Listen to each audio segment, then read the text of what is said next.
Quero começar por saudar o Governo Regional da Região Autónoma da Madeira, na pessoa do Sr. Presidente Miguel Albuquerque e do Secretário Regional de Turismo Eduardo Jesus, a quem felicito pela recente eleição, pela recente posse, a quem desejo as maiores felicidades e a quem desde já garanto a total disponibilidade do Turismo Portugal para colaborar em tudo o que for necessário para o bem do turismo na Madeira. Saudar também, obviamente, a Ordem dos Economistas, na pessoa do Sr. Bastonário Rui Leão Martinho e do Presidente do Secretariado Regional da Ordem aqui na região, André Barreto. Muito obrigado pelo convite, é um prazer grande estar aqui convosco, é sempre um gosto vir à Madeira. Tenho que felicitar, em primeiro lugar, os criativos que tiveram responsabilidade neste palco magnífico. Não me lembro de estar a falar no meio de tanta vegetação há muito tempo. E isto é também um indicador daquilo que a Madeira, como a mais antiga região turística do país, dá como exemplo. A maneira fácil, natural, com gosto, com que recebe as pessoas, com que se engalana para receber os turistas.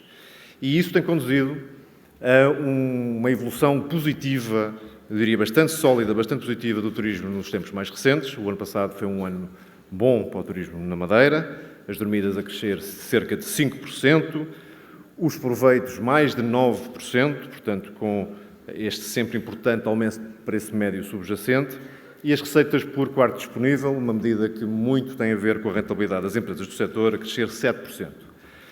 E se isto tem a ver com o segundo semestre, bem, é bom da verdade melhor do que o primeiro semestre de 2014, os primeiros 2 meses, cujos números oficiais são conhecidos para 2015, reforçam esta tendência. Portanto, estamos de facto a crescer na Madeira mais do que fizemos durante 2014. As dormidas estão a crescer até finais de fevereiro 8%. Eu sei que são 2 meses que podem não ser representativos, mas são bons indicadores. E as receitas por quarto disponível estão a crescer quase 10%, o que é uma ótima notícia. E no meio disto também registar, porque é um facto que no passado não acontecia muitas vezes, que o mercado interno está a crescer a níveis superiores, a ritmos superiores ao mercado externo, fazendo com que o ano passado já tenha, pela primeira vez há muito tempo, representado mais de 10% das vossas dormidas aqui. Eu sei que são cotas pequenas, mas é um contributo importante também para a diversificação dos mercados que fazem o sucesso aqui do turismo da Madeira. E, portanto, este pano de fundo recente, desta solidez, deste crescimento que se pode dizer sustentado, é um momento bom para consolidar a oferta turística na Madeira. Não é um momento para desatar ou oferecer novos alojamentos ou novas camas, mas sim aproveitar a rentabilidade acrescida que a generalidade das empresas, quer no alojamento, quer na restauração, quer nas outras fileiras do turismo, estarão a ter para qualificar a sua oferta e para aumentar as taxas de ocupação e de rotação nas respectivas unidades. E para isso, aqui em termos práticos, a colaboração que o Turismo de Portugal quer ter com a região autónoma da Madeira, quer reforçar com a região autónoma da Madeira, implica trabalhar muito mais em conjunto nos capítulos sempre importantes da promoção e venda, onde há algo a fazer, das acessibilidades aéreas, que são cruciais para sustentar o crescimento futuro do turismo na Madeira, e na estruturação de produtos à volta daquilo que têm sido os fatores mais apreciados por quem vos visita, a natureza, a cultura, a gastronomia, o mar. Tudo isso há muito trabalho a fazer e temos que o fazer em conjunto, obviamente por iniciativa da iniciativa privada, que é quem no terreno melhor conhece esta realidade e quem depois vai acabar por ter que executar as coisas, mas com o apoio das entidades competentes. Num contexto que, vos deixo aqui também esta palavra, porque vai ser repetida ao longo da minha breve intervenção, num contexto de inovação. Não vale a pena pensar que aquilo que fizemos no passado pode ser suficiente para assegurar e manter os níveis de crescimento que temos conseguido até aqui. E, portanto, é, por todos estes motivos, um gosto especial estar aqui e esta conferência anual, que já faz parte realmente da agenda do turismo do país, ocorre numa circunstância particularmente feliz. Os números de 2014, que bateram vários recordes históricos, são conhecidos. Passámos os 16 milhões de hóspedes no país como um todo, um crescimento de 12%. Ultrapassámos os 46,1 milhões de dormidas, um crescimento de 11%. As receitas são praticamente de 10.400 milhões de euros e cresceram 12,5%. As receitas por quarto disponível cresceram 9,3%, também à escala nacional há este fenómeno de recuperação de rentabilidade e de preço médio que é importantíssimo. E a medida mais importante de todas para mim, enquanto responsável da Autoridade Turística Nacional, o saldo da balança turística, a diferença entre as receitas que os estrangeiros cá deixam e o que os portugueses gastam em turismo no exterior, esse saldo subiu 15,4%. 15,4%, o que é francamente notável. Dir-se-ia, portanto, que seria difícil continuar esta tendência por muito mais tempo, mas a verdade é que, mais uma vez, os dados dos primeiros 2 meses do ano indicam que este ritmo de crescimento e de melhoria se mantém e, inclusivamente, no caso das receitas por quarto disponível, passamos um crescimento de pouco mais de 9% para 12,5% e do saldo da balança turística, o tal pedra de toque, passamos de crescer de 15% para passar a crescer 20% nessa dimensão. Mais uma vez, são 2 meses de inverno, podem ser atípicos, mas são dados muito animadores. E este saldo da balança turística atingiu, ano passado, 7 mil milhões de euros. 7 mil milhões de euros que entraram no país a mais do que saíram em termos de consumo turístico e que são praticamente 4% do PIB. Não preciso fazer nenhum desenho, nem nenhum cálculo complicado para vos explicar que a nossa balança de pagamentos e o nosso esforço de exposição financeira ao exterior seria completamente diferente sem o contributo do turismo. Isto prova a nossa competitividade e a nossa capacidade de crescer neste setor. Isso, quando digo que são números notáveis, não é só por um deslumbramento com os crescimentos de 2 dígitos, é porque, de facto, olhando em redor, o mercado turístico global, o europeu, o dos nossos concorrentes mais diretos, qualquer que seja a medida que queiram usar, não cresce nem de perto nem de longe a estas taxas. Estamos a falar de crescimentos em Portugal que são 2,5 vezes, 3 vezes, 4 vezes mesmo aqueles que se verificam nos nossos principais concorrentes. E, portanto, num setor que já não é propriamente um setor emergente em Portugal. Tem várias décadas de desenvolvimento e, no caso da Madeira, tem praticamente um século de desenvolvimento. Conseguir este tipo de crescimentos significa que há um ganho de competitividade, aliás, reconhecido na semana passada pelo Fórum Económico Mundial, que registou uma subida de 5 lugares no ranking da competitividade de Portugal, do 20º para 15º, e pela primeira vez no top 10 da Europa, o que muito nos apraz registar. E para quem conhece a forma como este ranking está organizado, sabe o peso que nos vários critérios assume o enquadramento macroeconómico, o enquadramento fiscal, uma série de assuntos que não competem ao setor do turismo resolver e que nos penalizam em termos de ranking. Portanto, é caso para dizer que podemos, nesta medida, fazer melhor e iremos, certamente, fazer melhor. Mas eu recordo estes números, mais uma vez, não para nos vangloriarmos com eles, mas para retermos algumas ideias. A primeira é de que continua a verificar-se um aumento significativo da importância do turismo na economia e isto, mais tarde ou mais cedo, de uma forma ou de outra, tem que ter reflexo na organização política, na tomada de decisões e na forma como o turismo é encarado. O setor está a fazer o seu papel, está-se a qualificar, está-se a profissionalizar, está a ganhar influência, mas isso tem que ter um reflexo institucional também e, como quem já me ouviu falar sabe, que é uma das nossas batalhas. A segunda ideia a reter destes números, e é importante que todos nós interiorizemos isto, é que estes números não são obra do acaso. Eu diria que nada cresce a 12%, 13%, 15%, 20% por acaso.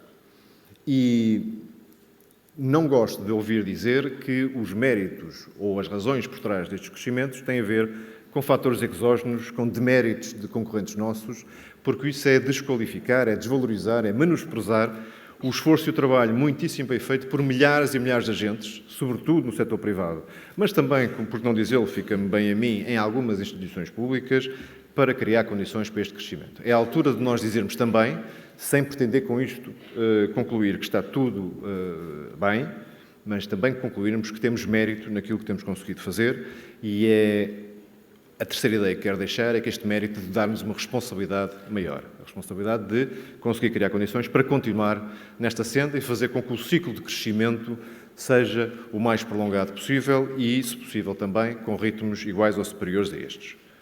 Portanto, este é o nosso desafio e a pergunta que se põe e a pergunta que eu acho que hoje deve estar subjacente àquilo que vamos aqui discutir e durante o dia de hoje ter a oportunidade de ouvir é quais são as condições que podem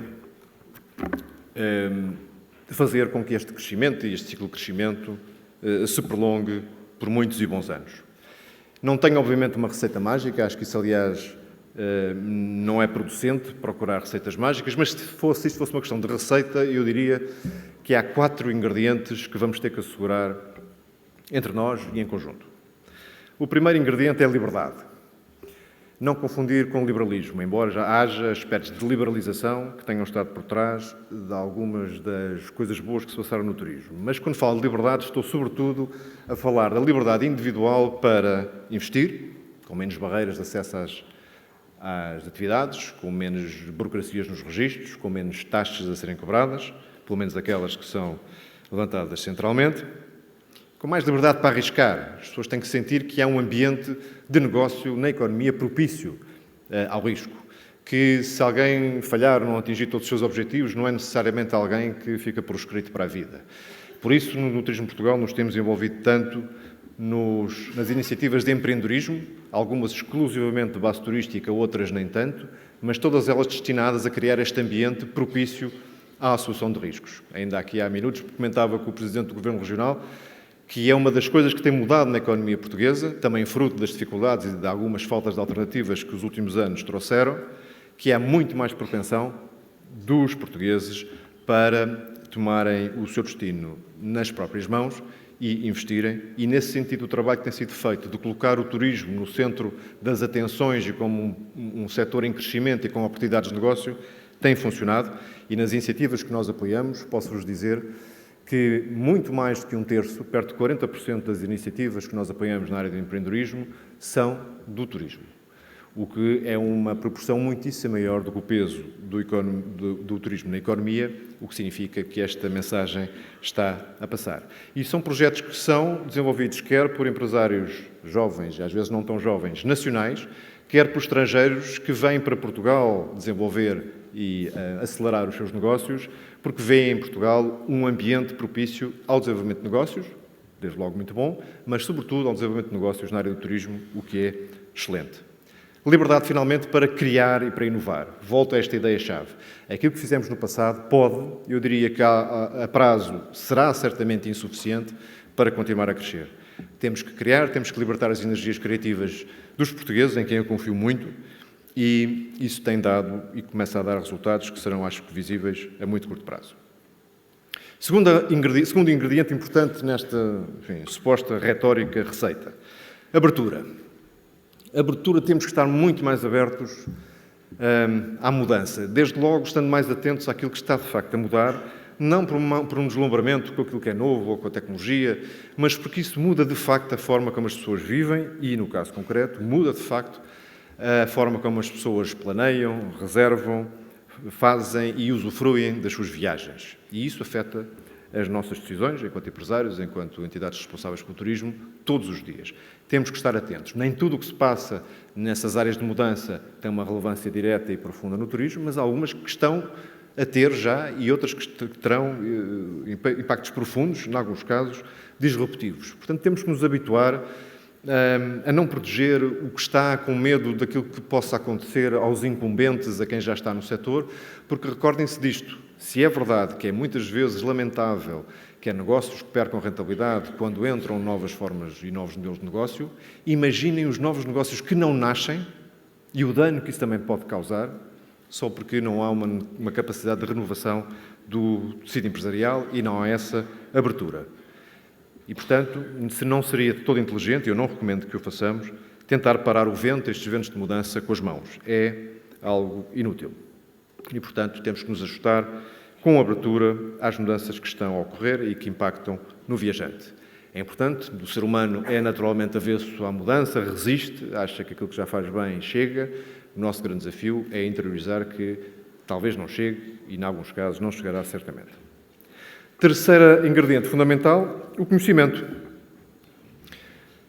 Nós temos, como eu disse há pouco, um negócio de 10.400 milhões de euros em 2014. Este ano ultrapassará, quase de certeza, não quero aqui fazer grandes profecias, os 11 mil milhões. Um negócio de 11 mil milhões não se gera com vagas ideias, com impressões, com sensações. Temos que saber o que é que andamos a fazer. Temos que criar condições para que um ciclo de melhoria contínua baseado em estabelecer objetivos, fazer as ações tendentes a chegar a esses objetivos, medir se chegamos ou não, afinar essas ações, voltar a fazê-las, voltar a medir, e neste ciclo é crucial ter elementos, ter informação, ter dados que nos permitam fazer essa medição. Não se consegue gerir aquilo que não se consegue medir, e este setor tem que finalmente assumir que a sua importância económica também lhe traz responsabilidades no profissionalismo com que é gerido. E isto é verdade para os ciclos de melhoria contínua que temos que fazer na promoção, sempre um caso importante. É ou não é eficaz o dinheiro que gastamos neste tipo de promoção, neste tipo de apoio à venda, neste tipo de acordo com operadores, etc, etc.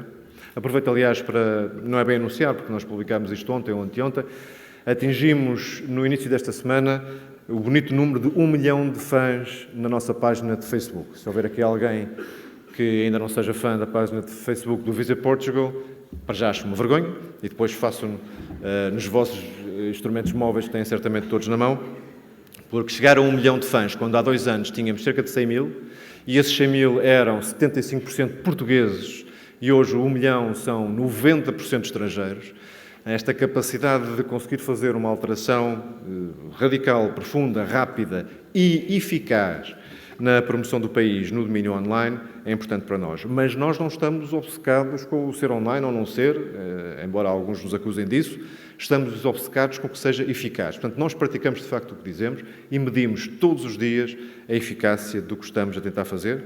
Falei da promoção, podia falar no investimento, seja no apoio ao investimento mais tradicional, os fundos comunitários em que neste quadro temos uma influência superior àquela que tínhamos no passado e podemos talvez ser mais articulados com as várias iniciativas, quer nas linhas próprias de financiamento, quer no apoio ao empreendedorismo de que já falei. Todos esses tipos de apoio ao investimento nós medimos para perceber se aquilo que estamos a fazer está de facto a chegar aos objetivos que definimos. Usamos a mesma coisa na formação. O Turismo Portugal tem 12 escolas de hotelaria de ensino profissional, mas tem uma ligação cada vez mais estreita com as universidades para fazer a ligação destes cursos com os cursos superiores, para que as universidades que pesquisam e têm áreas de investigação em turismo estejam a fazê-lo em matérias que sejam de utilidade para o setor e, sobretudo, para os empresários. E também aqui medimos, definimos, e há coisas que até preferimos não entrar se não tivermos uma noção, se conseguimos medir no fim. Isto faz-nos com que às vezes tenhamos mais facilidade em dar respostas desagradáveis a quem nos quer pedir apoio em determinadas matérias, mas pelo menos sabemos porque é que estamos a recusar umas coisas e a autorizar outras e a apoiar outras, porque estamos a fazê-lo baseado naquilo que é conhecimento. Mas estamos ainda na fase inicial. Como também já sabem, porque já o disse várias vezes publicamente, estamos a desenvolver um sistema de gestão de conhecimento, de Business Intelligence, se quiserem, que vai estar ao dispor de todo o setor, a começar já no segundo semestre, de forma gradual e por fases, e que será o nosso contributo para disponibilizar a melhor informação possível para que as decisões de investimento, de promoção, de formação, sejam tomadas, de facto, com o melhor conhecimento de causa possível. E quarto e último ingrediente para esta receita retórica é o ingrediente de parceria, de saber trabalhar em conjunto. Se me perguntarem, um bocadinho em cima ainda, foi a história recente, mas um dos fatores que mais contribuiu para os números muito bons que há bocado mencionei, o facto de termos aprendido e cada vez mais termos capacidade de trabalhar em conjunto é certamente um fator essencial. E falo aqui de uma forma geral da colaboração entre empresas do setor, porque não é possível achar que hoje em dia se vende isoladamente uma animação turística ou um alojamento ou uma refeição. Tudo isto faz parte de um conjunto, e não vou usar a palavra pacote de propósito, mas é um conjunto, um todo de atividades e experiências que há toda a vantagem em oferecer em conjunto. As entidades públicas e privadas que têm responsabilidade de criar condições e enquadrar toda esta atividade têm trabalhado em conjunto fortemente. Nós tentamos dar o exemplo, os protocolos que temos, por exemplo, com a ANA, está aqui o Luís Rubem Vaz, que foi testemunha disso, com a CTP, com o Instituto Nacional de Estatística, com outros setores de atividade. Fazemos e praticamos, de facto, isto também. Entre regiões, o turista não distingue fronteiras, não sabe se determinada atividade que lhe apetece fazer acontece estar noutra região turística. Portanto, as regiões têm também de ter um nível de relacionamento e de colaboração muito maior. Entre setores, já mencionei, os setores agroindustrial tem sido para nós um parceiro importante na área dos vinhos, da cortiça, do azeite, mas outros, na cultura, no ambiente. Há várias iniciativas que temos tido e temos que aprofundar para trabalhar aqui em conjunto. E, finalmente, colaboração e parceria entre países. Isto parece um pouco bizarro, mas de facto há assuntos importantes, ainda hoje de manhã falávamos de alguns relativamente às acessibilidades e à emissão de vistos, em que Portugal não pode decidir as coisas sozinho, não tem essa possibilidade e, portanto, a nível de algumas políticas europeias, temos que fazer cooperação entre países e a nível de alguns projetos transfronteiriços que já vão assumindo bastante importância. Portanto, com estes 4 ingredientes, é possível enfrentar este futuro que vai ser mais desafiante, tentar manter estes ritmos de crescimento que será difícil e tentar no mundo que hoje vamos ver, tenho a certeza, olhando para o programa e para os painéis, vão deixar claro que as tendências de alteração e de mudança que estão a ocorrer são profundas. São todas à volta de números estrangeiros, eu peço desculpa, mas eu sei que vamos falar hoje certamente da sharing economy, aqui talvez haja uma tradução, economia da partilha, do Big Data, das Smart Destinations, da revolução mobile, da internet das coisas. Tudo isto são fenómenos que se estão já a verificar e em que temos que perceber a forma como podem influenciar e melhorar a nossa forma de vender destinos e que outros países já estão a olhar com muita atenção e não podemos perder esse comboio. Mas apesar de deste enquadramento, desta mudança de base tecnológica, o nosso sucesso continuará a radicar se conseguimos fazer com que estes instrumentos de base mais ou menos tecnológicos estejam ao serviço daquilo que nos distingue verdadeiramente enquanto destino turístico e que eu tenho dito muitas vezes é a base do nosso sucesso. Porque tudo o que nós possamos fazer, dizer, melhorar, aprender, continuará a ter que reforçar o nosso principal motivo de atração, reconhecido, aliás, em todos os inquéritos que fazemos às pessoas à saída de Portugal, que é a nossa extraordinária capacidade de bem receber, a forma autêntica e genuína como gostamos de fazer sentir bem quem nos visita. E nunca menosprezem este facto, não só por ser verdade e por ser referido nos inquéritos em muito maior número e com muito mais elevada prioridade do que em qualquer outro país que eu conheça, como é um posicionamento estratégico de marketing de atração que não está ocupado pelos nossos concorrentes. Se fizermos isto bem, se ocuparmos este espaço mental, teremos muitos e bons anos de poder usufruir dos benefícios desse atrativo. Minhas senhoras e meus senhores, como vos disse ao longo desta intervenção, posso assegurar-vos que aquilo que aqui preguei é praticado pelo turismo em Portugal. Nós estamos convictos de que estamos a fazer mais coisas bem feitas do que mal feitas, embora acharia estranho que não estivéssemos a fazer nenhuma mal feitas, porque estamos a experimentar muita coisa. E estamos, sobretudo, muito entusiasmados de conseguir ir fazer este caminho que nos levará a este ciclo mais prolongado de sucesso convosco.